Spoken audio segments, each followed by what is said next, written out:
And we're live. All right. Hi, everybody. I was back here dancing and not paying attention that it was time to go live. So thanks, Barb, for letting me know it was time to go live.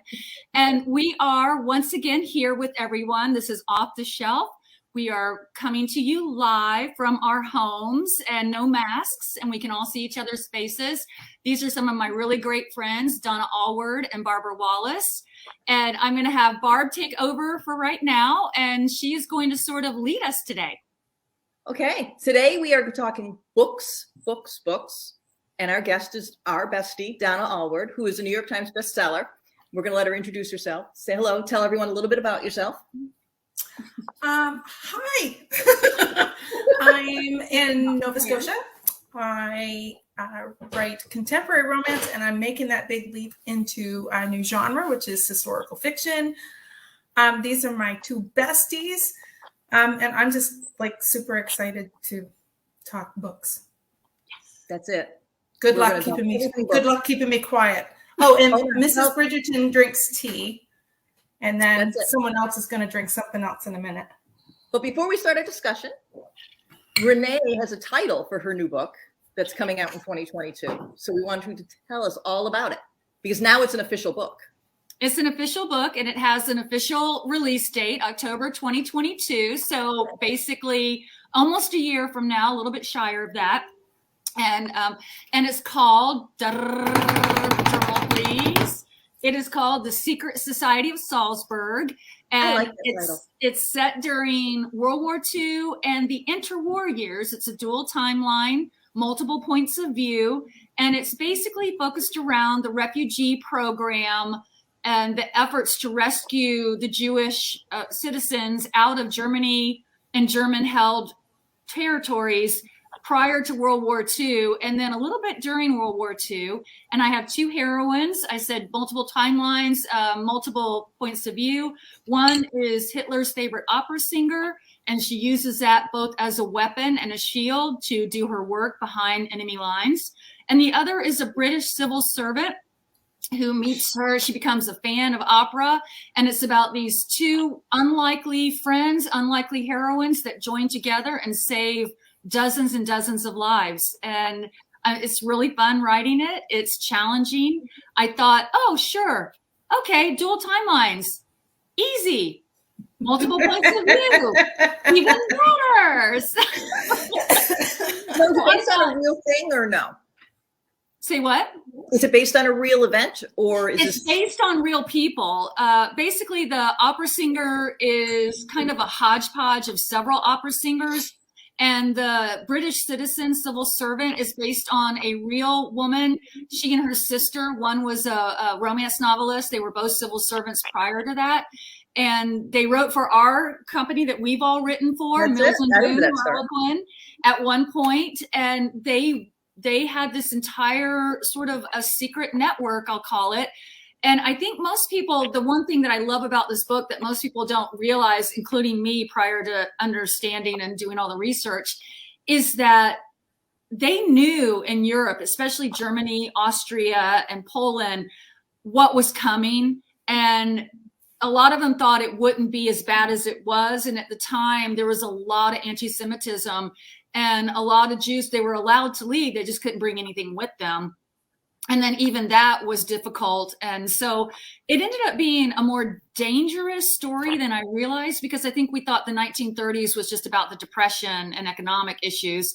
But there was a lot of political uprising that I had not really understood. And the Jews were really discriminated against starting in 1933 when Hitler became chancellor of Germany.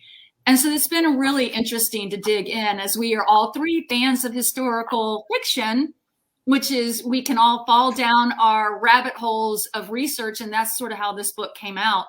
Came about, was falling down several rabbit holes. And so now that we've talked a little bit about my book, The Secret Society of Salzburg, say that 5 times fast. I'm telling you, I love that title. I love it.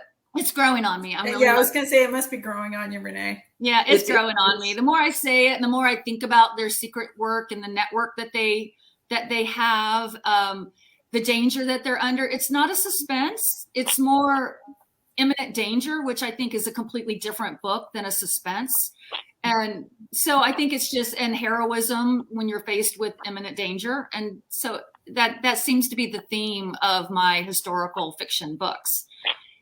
And now that I have introduced mine, I know that both of you are working on historical fiction novels. So let's talk about those.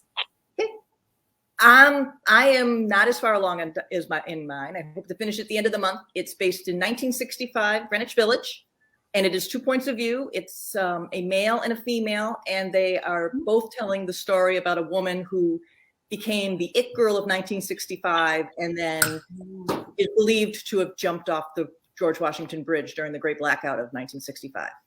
And they're telling the story about it. Is it all fiction, or is this a real person? Fiction. Nope, it's all fiction. It was inspired by the Silver Factory and Andy Warhol and Edie Sedgwick and Bob Dylan, and they're kind of inspired by those characters, but it's completely fiction. And I said, hey, let's be a guy and a woman and do 2 points of view and 2 different completely voices. And it's super fun. Fun. Love that. It is. It's a real challenge, but it's fun. Donna? I'm not as far ahead as either of you. But I'm where Barb jumps ahead of you into like the 60s. I'm going backwards. So mine's set in World War I in Halifax, so Canadian setting, which made me really excited. And it centers around the Halifax explosion, which most people have never even heard of. And to be honest, it's disgraceful that I hadn't even heard of it all through school. Even in grade 12, like Canadian history, unless I was asleep in that class, which is entirely possible because my teacher was a snore. But it was the largest man-made, though unintentional, explosion until the atom bomb. And it 2 ships collided in the harbor in the Narrows, and one was carrying munitions and some really volatile incendiary material, and it leveled the north end of the city and killed over 2,000 people, which in Halifax, and as a wartime port, it was really the hub for North America because so many convoys would gather here. It doesn't freeze in the winter. That makes it a really unique port. And convoys would gather here and then go overseas. So it was a huge deal. So it's 2 points of view, 2 women.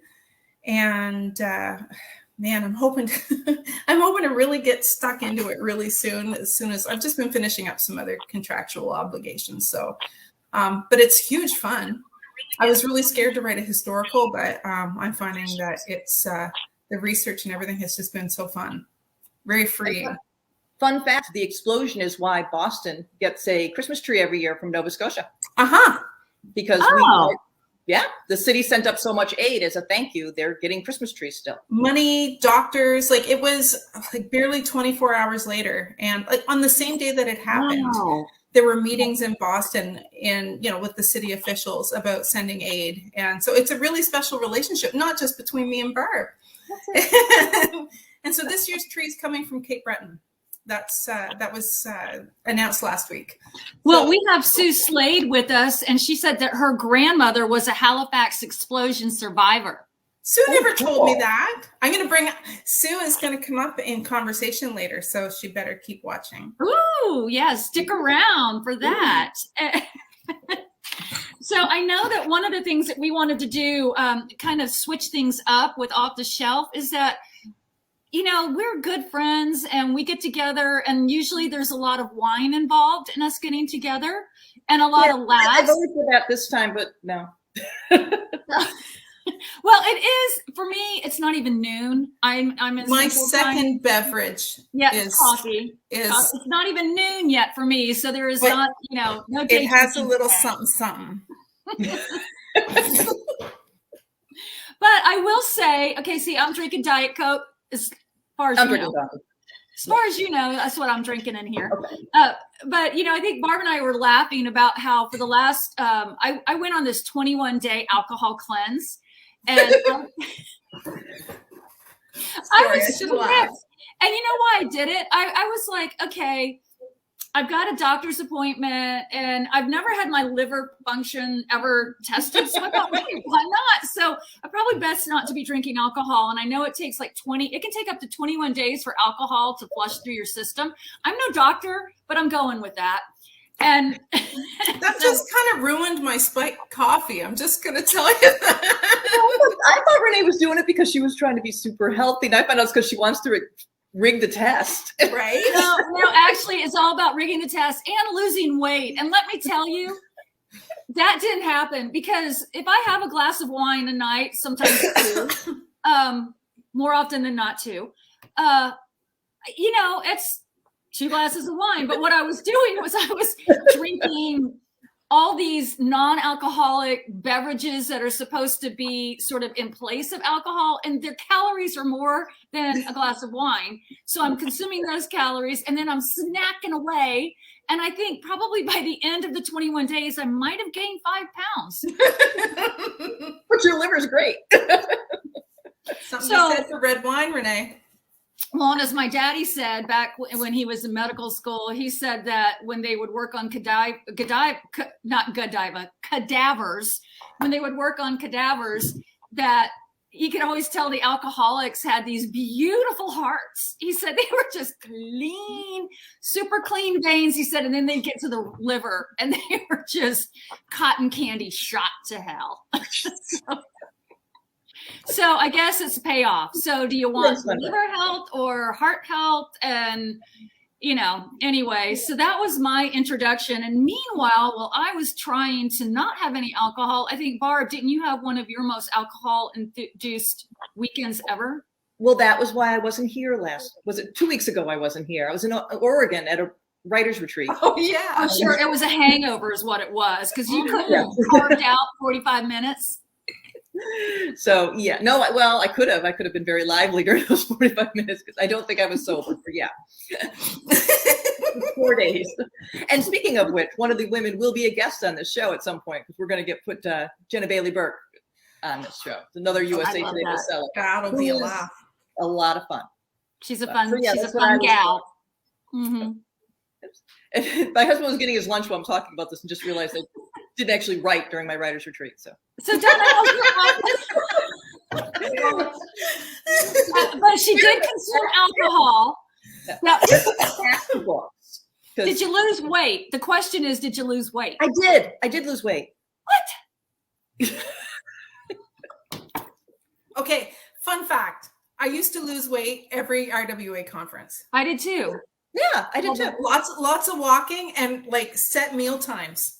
It worked. Well, in my case, and no snacking. We didn't eat. We drank. Right. And we had like cheese and crackers for dinner, or nachos one night. Yeah. Only one night we had real food. So trying to get back to books, because I'm going to do that. Favorite historical period and why? Who wants to go first? You can go first. Renee will be happy when I say World War II. Honestly, but I would say 20th century in general, but I love World War II books. And I know the market is like full, and I don't care. Keep writing them. I will keep reading them. And I think it's because I was trying to think of why I like it so much. I think it's because it's not so far, like so long ago that we can't necessarily relate somewhat. Plus we have evidence of it in film and like it just feels more recent, but long enough ago that there's nostalgia attached to it. And then there's like the clothes and the music and the heroism and anyway, so I would say World War II is probably my favorite. And if I were to say, okay, because I did have my Bridgerton mug like when I was having tea. If I were to say historical romance, because I also love historical romance, I would say Regency hands down, because if you can have an innocent or a blue stocking Deb and an earl that's a rake and they get caught in the orangery and there's a scandal, like I am the happiest girl ever. I will also read that forever. So like Bridgerton, I think because I cut my teeth on Judith McNaught when I was a teenager. So So anyway, I love it. Scandal versus heroism. I love it. Right? And here's the funny thing. If with historical fiction, I love it when it's ordinary people in extraordinary times, right? But when I look at historical romance, there is absolutely nothing about ordinary people. Mhm. Like, so I don't want to know about ordinary people in Regency time. They were poor and struggling. and had bad teeth. Yeah. Like, And skin. And they died in their 20s. yeah, I was gonna say, and low life expectancy, right? Like mortality. Anyway, that's where I am. Lovely. That's what I like. All right, Barb, you're next. Oh, me? Yeah. You know, it's funny. In 20th century, definitely. I like World War II, but I really have this thing for like the 1950s. Mm. And because I think I loved those movies. Mm. And I've recently become really obsessed with 1920s books. Mm-hmm. The whole idea of the Ziegfeld Follies and the first time Greenwich Village had kind of its awakening, where it was very free, and the Greenwich Village in the 20s was such a unique place where anything went. And it was not like anything else in the country, is where you could be openly gay, you could be openly communist. It was Very just bohemian. very bohemian. And I love that. And so I think that's my new fascination. Very And cool. I think, yeah. You know what's really great about both of those, Barb? What? Is that those are both time periods that I see publishers starting to buy up now as other markets get saturated. So like, go you on being so timely and stuff. Although, you know what? I don't know if there's, as a bookseller, I don't think they're selling as well as World War II. Give it time.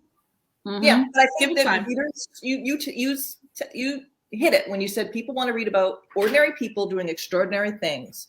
And World War II was 5 years or 6 years, you want it, of people doing that, of people doing what they would never ordinarily do. And they're people like us, so we can identify with the heroes. They're not bigger than life. And I think that that's why people like reading them. And they love hearing the stories about women.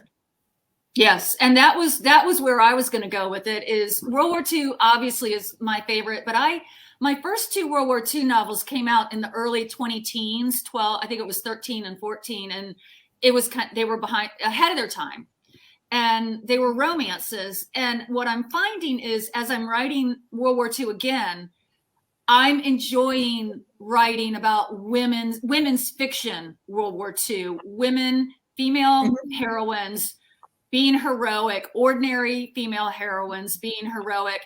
And the other thing too, I really also like European and maybe American set or Canadian set, but definitely American, European set. And the reason that I say that is there was a clear enemy and there was a clear good guy, bad guy, so to speak. And I feel like it was and there was true discrimination, and I feel like true race wars at the time, like we still have, and have we learned nothing? And so I feel as though there's just so much to say still, and the World War II historical, it is so much to say, and yet also still relevant today in a lot of the things that are happening. So I feel as though it still has some legs, and this book for sure, I'm hoping will, at least through another year, maybe another 18 months. Yeah. But I would say also, because most of my book is set in the 1930s, the interwar years going up prior to 1940, I have just found this huge fascination with like Carol Lombard and the 1930s and 1930 films, 1930 opera, kind of the golden era. 1930s stage was still a big thing, and I think that has been a resurgence of all those movies that I love, like Bringing Up Baby and My Man Godfrey, and some of those really, that's a great movie. Aren't those great? And some of those great sort of true romantic comedies prior to, and if you watch them, that was what got me into romance, was those older 1930 films, and Philadelphia Story, and those films were really in the 30s, early 40s. And so that's kind of become my favorite time. And then my second would be the Gilded Era in America, back with, I just really find that a very interesting time period as well. So there you go. I think it's funny. We all like the same things, kind of. Yeah. I'm not writing it. Most I'm readers. not writing my favorite time period, but okay, yeah. You're not either. Donna's not either. Nope. But I do Eventually, think, yeah, and eventually I probably will. But even if I do another, if this goes well and I do another one, it's actually going to be probably Titanic, because again, that was a big thing here in Halifax. So Yeah. I'll probably do that. But I will listen. Historical writers should not fear, because I will spend my money. It's like, take my money. so who are your auto buys? Who are my auto buys? Yeah. Auto buys. Funny that you guys were both talking about Gilded Age and that kind of thing, because Beatrice Williams is top of the list. And she just has a new Jane Kelly book out that I haven't bought yet, even though she's an auto buy. I know. Wicked City was so good. But the one that I got earlier this year was Our Woman in Moscow, which was amazing. Not generally the time period I like, because it's post-World War II, very much Cold War espionage, that kind of thing.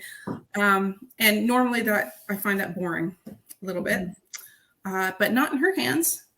And I think what I love about her is that she, every time I read one of her books, the prose is beautiful, but it's like a masterclass in how to write dialogue, because all of her characters have their own voice. Like, she has author voice, but each of her characters has such a distinctive voice that you could take up the dialogue tags and still know exactly who was talking.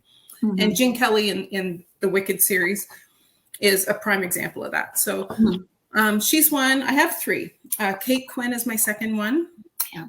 I haven't read her Roman backlist, but I started with the Alice Network, and then the Huntress, and then the Rose Code and the Diamond Eye is coming out next year. So that'll be a pre-order for me. And I think with her, it's the tight plotting, because she writes stories with intricate storylines with lots of interconnected parts, and she seems to do it so well. And I just keep flipping pages, and so I think for her, it's that really tightly paced, great plotting. And then my third is Jennifer Robson, sorry, who is also Canadian. She lives in Toronto. And her latest was Our Darkest Night. Before that was The Gown. She did a World War I trilogy-ish. That I've read them all. And her books are a little gentler, and I would say, than Kate's. I would say that tight plotting and the external plot is not as it's not as heavy in hers. It's very much more character-based. And again, that ordinary person doing something in an extraordinary time. So when you look at The Gown, the main character is a seamstress, and she works for Hartnell's and does the embroidery on Princess Elizabeth's wedding gown. Wow. So, it's an ordinary person doing something extraordinary in a really interesting time. So yeah, I would say Jen Robson is probably my third auto buy. Well, I'm pretty sure. Don't you like that Renee Ryan too? Isn't she Listen, you're coming up here. You're coming up here. You're on my list of notes. You're way at the bottom. Way at the bottom. Yeah, she's all right, All right, so who are yours? Who are yours, Renee? Besides Renee Ryan, who are yours? I love her.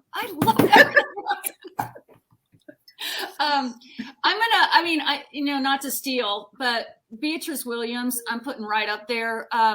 All the things that you said, it's her voice, and just her author voice. And you can read one page of Beatrice Williams and know that you are reading a Beatrice Williams book, and no question about it. There's just no. And so I would say, and I am a sucker for a good voice. You can have interesting, meandering sort of plot, but if you have a good voice, I'm going to take that ride with you.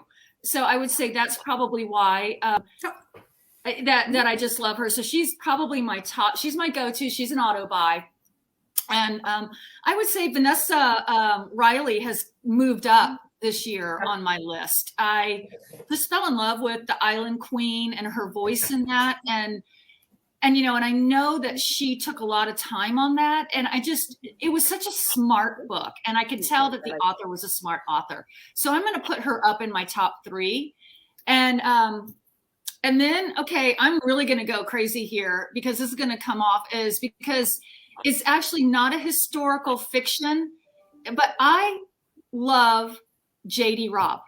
That's like a total departure, but yeah. Not a lot of people really name her as a popular. She could probably use the dollar you're going to make. I know. Actually, I went a little blank. No, you said auto buy. I'm not saying favorite. No, you said auto buy. Okay, fair enough. She's a well-deserved auto buy. You said auto buy, and the reason that she's an auto buy is I know when a J.D. Robb comes out, I know exactly what I'm going to get. I know the heroine is always cranky. Eve Dallas is cranky. She's kind of not nice. She's cranky, but she's good at her job. The hero, I mean, I hope she's not listening because they're somewhat cardboardy, the whole characters. But to me, it's just a guilty pleasure. And I know if I pick up that book, I'm going to have, 4 to 8 hours of just speed reading and then just kind of feel like, okay, good. The bad guy got caught. So that's why I put her on an auto buy. And I would say the same thing with Harlan Coben. That's another argument for voice because yes, her voice is very unique. And it's funny because it's not the same as her romances. And you know what you're getting in the book. It's not a surprise. Exactly. It's very comfort food, but you can do it because you get sucked in anyways because it's comfort food for sure. Yeah. Mm-hmm. But then my final auto buy is Kate Morton. I will buy any of her books. And even, and again, it's the beauty of her writing. She puts together a sentence like nobody else. And I just there's moments when I'll read a sentence and I just have to stop and say, okay, I need to process that. That was really beautiful. So I would put her up there. I would say more her early stuff than her later stuff. Like The Lake House is probably one of my all-time favorite reads ever. It's a great book. Although it actually has my pet peeve. One of my pet peeves involves the Lake House. But what is that? 8,000 POVs? No. That was my pet peeve about it, but I just happily went along with her. Oh, I forgave her the pet peeve. But my auto buys are My auto buys are Lauren Willig. Yep. Yep, she'd be up there. Not her Carnation books. But she would be an honorable mention for me for sure. Agreed. I don't like her Pink Carnation books, but if it's a single title by her, I will grab it within the minute, as soon as it hits the shelves. I like her Carnations as well. I like that series as well. But they really, the difference, and that's a voice thing. The difference in her voice when you picked up like the Ashford Affair, or The English Wife, it was just such a different. I just love her single titles. Yeah, see, the Regency romance slut in me loves them. Yeah, but the plotting too. I think Lauren, the great thing with her single titles is the plotting and the voice. I mean, she's definitely a marriage of both in those books. Yep, and Fiona Davis is an auto buy, which is kind of funny for me because I really like her books because I love the settings, and she's really great at making that setting come alive. I'm not always thrilled with her characters, but I love the setting, and she always gives you enough of a plot that you want to keep reading. So she is. I've never read her. You'd like her. So I just wrote that down. For place, no one makes a place come alive. I mean, every book is based on a place, and she makes that place a character. Lines of Fifth Avenue, right? Lines of Fifth Avenue, Okay. The Dollhouse. Her new one is going to be called Magnolia Palace, which is about the Frick Museum. Right. And didn't she write about the Barbizon model? Yep, The model. I love that book. Yep, that was amazing. And the apartment about the Dakota. Yeah, so she was definitely an auto buy. Beatrice Williams is an auto buy, but I don't rush to read her because she depresses me because I read it and it's so good. I can't. Author envy. Yeah, I have such envy of her skills that if I'm working on something, I can't read her because she's just going to discourage me because she's that good. Yeah. So she is an auto buy, and I'm shocked that she's not bigger than she is. I'm waiting for her to really explode because I think so. And Vanessa Riley is definitely growing on me. Yeah. And I was saying pet peeves because Kate Morton's Lake House was the perfect example of when they tidy up the ending to make it. I mean, I know people love to read happy endings, but sometimes they are like so tidy and convenient. And if you read The Lake House, you know what I'm saying. We're not going to spoil it, but it's like, really, it could have been, instead of leaving it a haunting, story that maybe didn't necessarily tie everything up perfectly, she gave you that last chapter, and you're like, you didn't need that. And don't you wish you could ask her, was that her idea or the editor's? Exactly. Yeah, and right. I've got a bunch of authors who do that. As all of us as authors have been told to redo the ending for sometimes that reason, Yeah, make it happy. And so that's my pet peeve, is the tying up of all the loose ends and making it suddenly like all is well. After all this angst for 300 pages, for page 301 to 320, we're going to tie it up and make everyone happy. That's a good one. We reviewed a book recently that did that. Yeah. And you're like, oh, okay. Yeah. Yeah. Would have been stronger with the, yep. And then, that author, Renee Ryan, she didn't do that with her book. No, she didn't. But see, that's what I liked about She's that. growing on me, There was one storyline that didn't resolve comfortably. Right. And you're like, uncomfortable. then that's what the beauty of Kristen Hanna's. She wraps them up and they're complete endings, but they're not always tied with a bow happy. Mm-hmm. The Nightingale, it has a very sad ending, has some happiness in it too, but there is some tremendous sadness in it, and you crying your eyes out. And a secret that's never really told, only to the reader. A secret that's only told to the reader. And Sarah's Key was like that too. I bawled in that book. And another author I was going to say, Tara Jenkins Reid is becoming an autobiography. Daisy and the Six, is that the one? Yep. Yeah, loved it. So what's your pet peeve? What's your pet peeve, Renee? My pet peeve is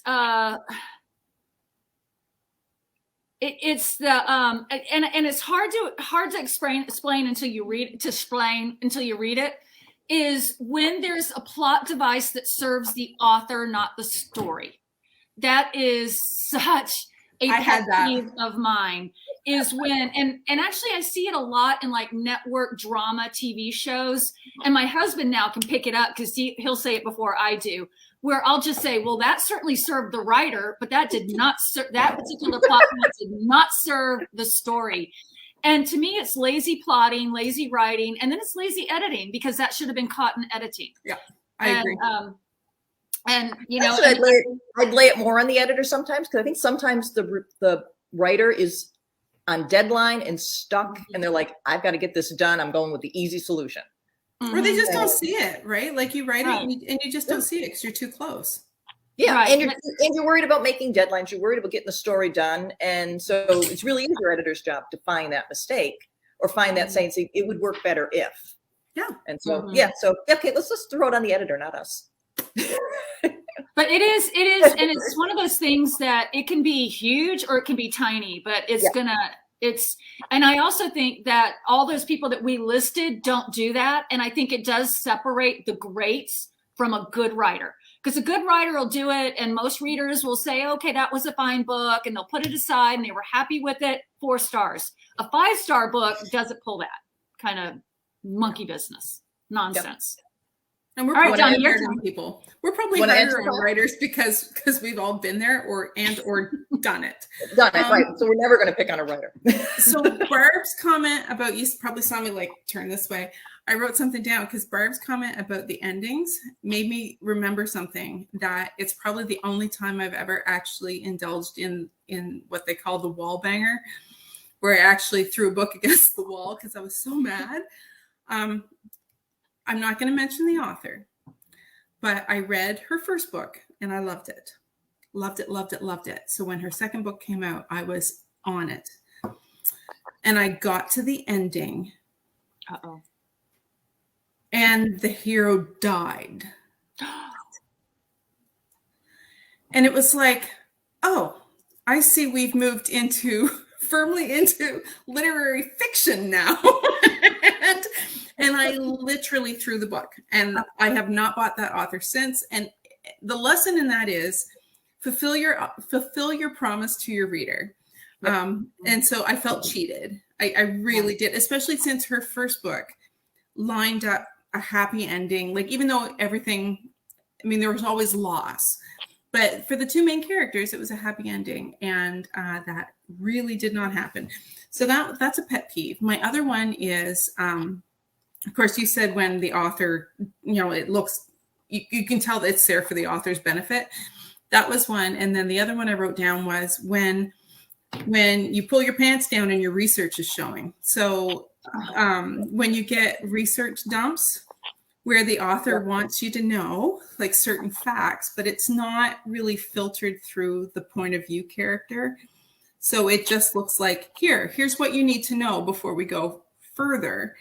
And that's something else that should be flagged in editing, and just, make that transition a little smoother, that kind of thing. But it bothers me when I get to a point where it's like, oh, here we go. We're going to have a lesson on the Treaty of Versailles.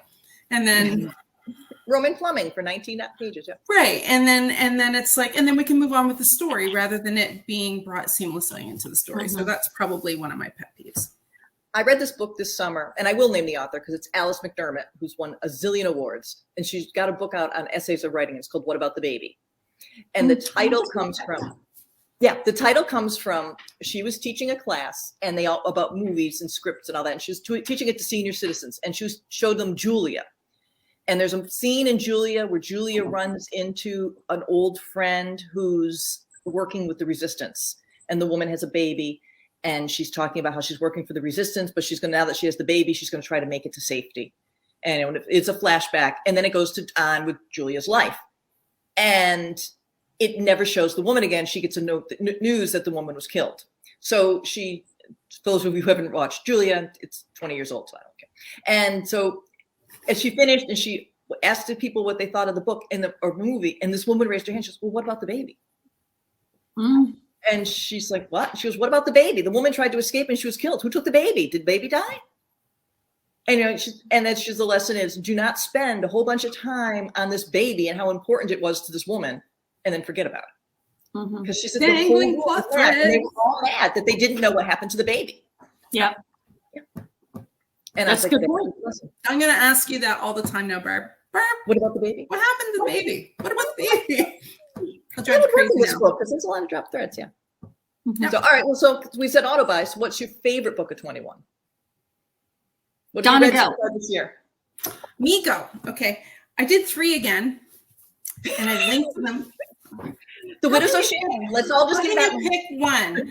Okay. So other than Renee's Widows of Champagne, which of course I loved, which I did. Like, that's legit. Like, I seriously, when I said I think anyone who liked The Nightingale should read that, I meant it. Like, it's fabulous. And but I want to point out that I actually read it last year. 2020. That's right. Because I read it before publication. So that's my little sneaky way to still have 3 other titles. Okay, so I linked them by, title. Every title has the word last in it. And I didn't realize this until I went back, because I'm thinking, how do I pick a favorite? So I went to my BookBub and my recommended reads, and I'm like, oh yeah. So the first one is The Last Goodbye by Fiona Lucas, which is women's fiction and not historical. And it's got a very Jojo Moyes feel to it. The main character has lost her husband, and she's dealing with a lot of grief, and she keeps calling his mobile phone just so she can listen to his voicemail outgoing message. And then one night she calls it and someone answers. And so they've given his number to somebody else. What's really awesome about this book, and I can't imagine how Fiona pulled it off as a writer without pulling her really cute curly hair out, but the main characters, like the man and the woman, they don't actually meet until like almost the very end of the book. The whole relationship and everything else, like it all happens before they've ever met in person. Oh, wow. So I think that took a lot of skill. Mm-hmm. So that was the first one. The second one was The Last Garden of England by Julia Kelly, which I think if I say 3 time periods and 5 points of view, and she did it really well, that should just say it all. Yeah, she gets a gold star. Like, wow. That's a huge job. And to pace it right so that everything, you know. And then my third one is The Last Bookshop in London by Madeline Merton, which is completely different. It's an ordinary person during extraordinary times. She works in a bookshop in London. Like she's not, you know, part of the spy network in France or anything. You know, she's an ordinary person, but how the Blitz affected her and her personal growth. And it's one of those books where you just want to crawl up with a cup of tea or a glass of wine and a blanket and just settle in for it. And so I really, really enjoyed that one. So those are my top 3. I agree. Okay. Renee, want to throw one out besides Widows? Okay. I only picked one because I followed directions. Listen, I am an overachiever. Deal with it. Because it was 2021, I read a lot of books this year so far, and I had to go back and look, and I was trying to follow directions. And a lot of the books that I have read that were my favorite were like 2020 or 2017 that I had just discovered by accident. So I would say of 2021 that actually has a 2021 release date was The Island Queen. That was my favorite. Same. Absolutely Hands my down. favorite. Hands, yes. And I loved it so much that I read it, and then I got the audio and I listened to the audio version, which it became a whole different book. And it was so, I wish I had done it the opposite way, but it was still great. And because I found that, you know, and this is kind of segue here, I'm actually going to hop down a bunny trail for a second. I have found when people say, oh, the movie wasn't as good as the book, well, you know, or the whatever wasn't as good as the book, I always say, watch the movie first, then read the book, because then the book informs the movie and fills in all the holes, and it's the perfect experience. But that was by hands down my favorite. It was voice, plotting, and it was historical fiction or historical biography. It was fictionalizing a real person. And I didn't know that when I was reading it, and only discovered it when I read the tail end. And I was really happy about that. And I was like, wow, really interesting. Yeah. And what a great narrator to choose for that book. Correct. Like, yeah. A real person, you know, a slave that became, you know, an entrepreneur. And it was just very well done from the Caribbean into England. It was so well done. Yeah, I had to put that one down as my favorite too. She was just brilliant. Mm-hmm. Just brilliant in it. I mean, I know she said she took 10 years to write it. It shows. It shows in every little detail. So seriously, you guys only picked one? No, if I had to pick a second, I would actually pick The Yellow Wife by Sadiqa Jones. Johnson, rather. Sadiqa Johnson. Yeah, Sadiqa Johnson. That was another one that was really, really well done. Mm-hmm. And it had an imperfect heroine, which I love, because she had is every reason to be. She's doing bad, not necessarily doing the right thing. She was doing the right thing for her. Mm-hmm. And it was her motivation made perfect sense, and you couldn't judge her for it. So it was great. So I really liked her too. Now, I agreed with you, Donna, on all 3 of yours. I haven't read Fiona's, and that's on my list. I wrote that one down. Yes, but I absolutely loved Madeline's book, The Last Bookshop in London. And I really, really loved Julia's book, The Last Garden in England, because there was something about it was a lesson in craft. Yeah, and it really was. It was a lesson in craft. It was well done. You know, I know Julia pretty well. And when I was reading it, I became a fangirl. I just kind of knew her from a different perspective. And then when I read it for Off the Shelf, I became a huge fangirl, and I'm really looking forward to, I guess that would be one of the questions we can ask each other. I'm looking forward to her, The Last Debutante, her next book, because I just ended up falling in love with her voice and her writing, and I'm excited. I have the arc on my Kindle. I'm really looking forward to it. I do too. Jealous. I'm gonna have to go to Netflix and get that one going. Yeah. So can I tell you what I'm reading right now? Yeah. Please. Because I We know can wrap one of up the things. One of the things that I know that we were going to talk about was historical biography, right? But before we do that, where the heck did I put it? No. Okay. We can I just, in my opinion of historical biography, changes week to week anyway. So Right. So this does tie in. okay. So what I'm reading right now it's called The Sound of Fire. And it's by, when I say local, Atlantic Canadian author. It's published by a local publisher. It's the largest publisher in Atlantic Canada, Nimbus Publishing. And this is where Sue comes in. So I picked it up at our book club last month.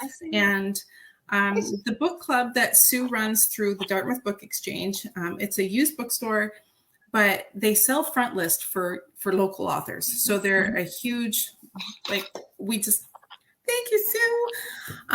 So she has this book club, and you go and you take a book by a local author that you're willing to part with. And everyone tells the group what they read. So no one reads the same book. You just go around and you talk about what you read, and then it goes in a basket. And at the end of the night, you can take something from the basket to read for the next meeting. Or Sue always has a little stack of books. And so this was an advanced reader copy from Nimbus. The book just came out in October, so I'm a little late getting to it. And I'm reading it for our next meeting. Anyway, what made me pick it up was it is the story of a fire that happened in the men's residence at Mount Allison University. And Mount Allison is where I did my first 2 years of my degree. And so there were always stories and rumors about this fire that happened. And it happened in 1941. So we also have the backdrop of Canada's participation in World War II. And so as soon as I read the back, I went, oh! And so then of course I brought it home. I started reading it last night. I'm literally only 50 pages in. Each point of view only lasts 4 or 5 pages. And then it switches to a new one. So it's all different points of view. Ooh. One of the points of view is from the fire. Oh, So right. And so when I'm realizing this, I'm going, this could be really, really good, or this could be a hot mess. It's really, really good. She did a really good job. Bold. None of the, in her author's note in the back, and this is where it ties into historical biography, is that she works in the archives at Mount A, and she got her degree there. So she had all kinds of primary sources to go through. But she changed all the names, and I'll tell you why. It's in her author's note. And this sums up kind of how I feel about historical biography as a writer, and why I will probably not write it. These facts, though powerfully evocative, are mere details. In order to breathe life into them, the author has to spend some time imagining the conversations, emotions, and the setting in which they might reasonably occur.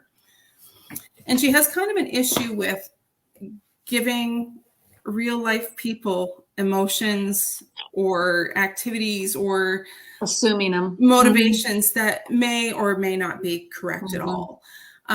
So I get that. And that's probably why I won't necessarily, well, I guess I should never say never, but now I'm perfectly okay with having real people as walk-ons. Like in mine, the matron who runs or manages the nurses at Camp Hill Hospital, it'll really be the matron, but she's just a walk-on role with maybe a few lines of dialogue, but definitely not a point of view character. But having this many points of view, and then the first page is from the fire. And I read the last sentence of that first page and I was just like blown away, away. So I'm super happy I started it. I'll probably gobble the rest of it up tonight. Wow. That's what I'm reading. I'm super excited about it. In case you didn't notice. The thing about historical biography, this is what it hit me last night, because I keep saying I don't like historical biography, but the 2 books I just listed as my favorite books were both historical biographies. In Sadiqa Johnson's, it was a fictionalized version of a real person, which I didn't know. And I think that I didn't know it was until the end. And I think that that's the thing. If I don't know anything about them, Right. a little easier for me to read. Like I knew nothing about Right. the Island of Queen. I knew nothing about this woman. Mhm. There's been a couple of them out, like Grace Kelly, Elizabeth Taylor, and even the one I just finished the Fiona Davis one, and she's got a fictionalized character, but it was based on a real person, and I happened to know who the real person was and what happened to her. So it was, I kept going, no, this wouldn't have done. This is not what happened, because she veered off because it was fiction, so she's allowed to. But I think I have to not know anything about the person. The ones that I've not liked is because I've known too much. I mean, I was a personal interest and I read about them. And so it's got to be a totally obscure person or I'm not going to do it. The thing is, like, so one of the things I was thinking about was The Crown, right? And I've watched The Crown. And I think what makes me uncomfortable with, not only as a writer and giving someone who's no longer with us really, different motivations than they might have had, but the line that blurs between fact and fiction. And because even me knowing this, when I watch The Crown, I almost assume that what I'm watching is what really happened. Yeah, right. A lot of people do. Right. But they've made it very clear it's a fictional version based on things But that a lot of people still think that that's history. Because Right, it's and a so- documentary. and so that's I think what gives me a little sense of discomfort is how many books am I going to read thinking this is what really happened? You know, Well, so anyway, and the book that I'm writing right now started out being based on a very real person and her sister. And the one thing that I found, and why I probably, like you, Donna, will never do historical fiction or historical biography, is that it's even told in her own words, but it's told. So there's not a lot of emotion involved. It's more of a reporting. And I find that, and then when I go and look for her and look for all that information, most of the things that we're going to find is going to have more of a reporting feel, like a reporter's feel to it. Yeah. And so then now I have to assign intent and motivation, and I have to assign emotions and fallout from the emotions and relationships. Her sister, and my real person, her sister was lockstep with her, but gets very little time on the page in her biography. And I'm just like, you know what? I'm just going to base my character on her and then just fly with it, because I felt that it was going to be too hard. And I didn't want to also, because her family's probably still around. Yep, I don't also want to do a disservice to her and do something or say something or assign something to her that wasn't real, was either better or worse than the real. And then I have just now made people think this is how she really was. And so I don't want that responsibility. And to be honest with you, there's a reason why I write fiction to begin with. Yes. And you know, and on segueing, my book that I'm reading right now is Once Upon a Wardrobe, which we are going to actually talk about in November. That's the one we're talking about in November, about Patty Callahan. And it's fictional, two characters, but it's C.S. Lewis and his brother Warney are POV characters, and they're huge in the story. And even back when they're children, and there's scenes that are POV and, you know, they're POV. And I'm enjoying it, but I'm also, I have to keep reading because I'm not 100% convinced that's how the Lewis brothers were together and how they felt. And I know they were Irish, and the story is set in Oxford and then in a small town outside of Oxford. And then even in the back, there's a note from Douglas Gresham, who was C.S. Lewis's stepson, but again, not his dad. It was his stepfather. And he said, yeah, she's done a great job. And I just thought, well, you know, I don't know. I just still feel as though he didn't meet C.S. Lewis until he was a much older man. And C.S. Lewis in this book is when he's a child.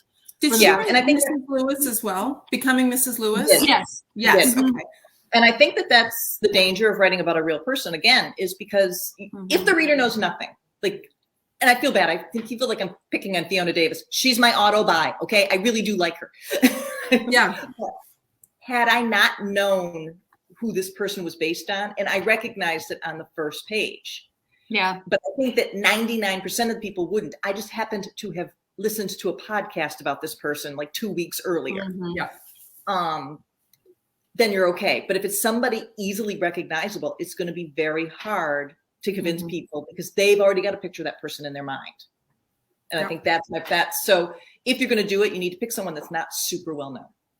Here's the great thing about historical biographies, though, is that for a long time, and I know Barb, you and I kind of briefly chatted about this like last week or whatever after something that your lovely husband said, but there are a lot of women's stories out there that have never been acknowledged or brought forth, and it's allowing for a lot of women's stories to be told through their lens rather than a male lens of, so I do appreciate that a lot. Yes, I do. And I think it's really important that we hear about these stories. So if they're, so I think that's a big plus of a lot of the historical biographies that are, because it's hugely popular right now. But I think we're hungry for them. We're hungry to know about stories we don't know, and I want to. A lot of his story, not a lot of her story in history. And I hate to say it, but no, I actually don't hate to say it. I love to say it that we women made some pretty kick-ass contributions over the years. Yeah, I think sometimes it's because they were so quiet contributions and behind the scenes that they never got told because they weren't loud and showy. I mean, there were men that did that too, but like I look at what's it, Adrena, the woman that smuggled all those children out.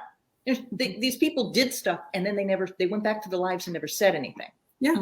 And I think for a lot of women, it was very quiet. They didn't say stuff, and then they moved on, and they never. It's the hidden figures phenomenon, right? Yeah. So stuff like that. So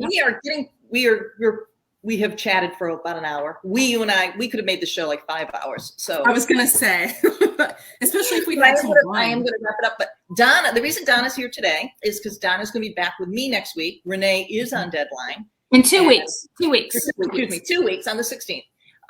Renee is on deadline and going to be going into her cave soon, and we won't be talking with her. So Donna and I are going to be chatting with Teresa Bakken. She was on a few weeks ago, and we're going to be talking about After Alice Fell. So, whose author, Kim, I forgot her last name. And I talked to her. It's hyphenated. Ow. Kim Taylor Blakemore. Kim Taylor Blakemore. I'll be reading the book as well. I cannot wait. And I think everyone should read it. I'm excited about it. It was a Kindle first read. There it is. And it's about whether somebody suicide versus murder. And it sounds really, really good. Feels kind of dark and gothic-y. I'm looking forward to reading it myself. So I hope it's right after my fire book here. Donna and I will try to behave ourselves and let. No, we won't. That's not fun. And we hope you join us. So thanks again for coming now. And then if you can't join us, we also are up live on the Step Into the Story Facebook page. And we also have a YouTube channel. Yes, we do. That we will also link so that then it is in, goes out into forever and ever land on YouTube. And, be sure to subscribe on the YouTube channel. And it's the Step Into the Story channel for all of our broadcasts. And just join us whenever it works into your schedule. Thank you for letting me be part of the cool kids. Thanks for coming, Donna. And thanks to everybody for listening. All right. Bye-bye.